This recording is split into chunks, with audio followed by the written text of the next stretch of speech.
সংসার মানেই শুধু সুখের ছবি নয়, এখানে থাকে ত্যাগ, কষ্ট আর নীরব লড়াই। এক একটা হাসির আড়ালে থাকে হাজারো দুঃখ। তবুও সংসারের টানে মানুষ সব সহ্য করে, কারণ ভালোবাসা আর দায়িত্বই কিন্তু সংসারের আসল শক্তি। আসসালামু আলাইকুম এভরিওয়ান, কেমন আছেন সবাই? আমার এই ঘরটা বারবারই আপনাদের সামনে নিয়ে আসি, কারণ এই ঘরটা ঘিরে কিন্তু আমার অনেক স্বপ্ন। তো শুধু একটাই চিন্তা করি, এই ঘরটা আমি কিভাবে সাজাবো, কি রাখলে আমার ঘরটা আরো সুন্দর লাগবে। এই চিন্তাটা সারাটা দিন আমার মাথার মধ্যে ঘুরঘুর করে। এই চিন্তা শুধু আমি একা করি না, সব বিবাহিত আপুরাই করে। তারা চিন্তা করে আমার ঘরটা কিভাবে রাখলে সুন্দর লাগবে, কি কিনলে আমার ঘরের সৌন্দর্য আরো বেড়ে যাবে। আমি যদি এখন আমার বরের সাথে বাজারে বা মেলাতে যাই, আমি কিন্তু সংসারের জন্য সবকিছু কিনি, নিজের জন্য আর কোনো কিছু কিনাই হয় না।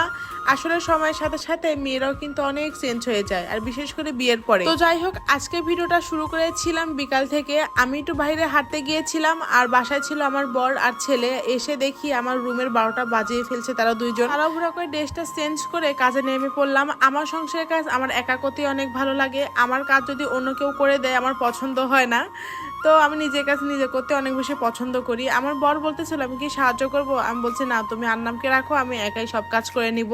আর আমার যে ছোট্ট একটা সংসার, এটা কাজ করতে আবার কতজন লাগে বলেন, আমি একাই যথেষ্ট। তো কাজ শেষ করে রাত্রে খাওয়া দাওয়া করে ঘুমিয়ে গিয়েছিলাম। তো সকালে উঠে নাস্তা বানিয়ে নিয়েছি, সেটা শেয়ার করা হয় না। তো দুপুরে আজকে রান্না বান্না করছি। দুপুরে আজকে কলা দিয়ে আলু দিয়ে শিং মাছ রান্না করব। অনেকদিন পরে বাসায় কলা আনছে আমার বর, তাই ভাবলাম যে শিং মাছ দিয়ে রান্না করি। শিং মাছ দিয়ে কিন্তু কলা বেশ ভালো লাগে, তবে ইলিশ মাছ দিয়ে আরো ভালো লাগে। ইলিশ মাছ আমার ফ্রিজে আছে, সামনে মাসে আমার শাশুড়িরা আসবে, তো ওরা আসলে একসাথে রান্না করে খাবো। যেহেতু ইলিশ মাছের তো অনেক দাম, আর ইলিশ মাছ তো আমরা মধ্যবিত্তরা সবসময় কিনতেও পারি না।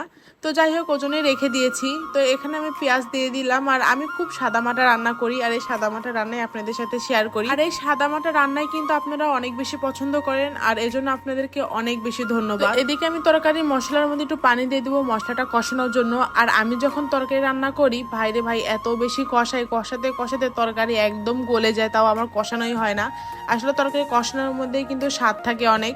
আর আমি তরকারি রান্না করি মাশাআল্লাহ দিলেও ভালোই হয়।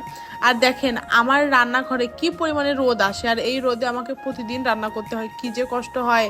অনেক গরম যেহেতু, হয়তো শীতের দিনে একটু ভালো লাগবে। তো এখানে আমি তরকারিটা খুব সুন্দর করে কষিয়ে নিয়েছি। এখন আমি ঝোলের পানি দিয়ে দিয়েছি, আর মাছটাও দিয়ে দিচ্ছি।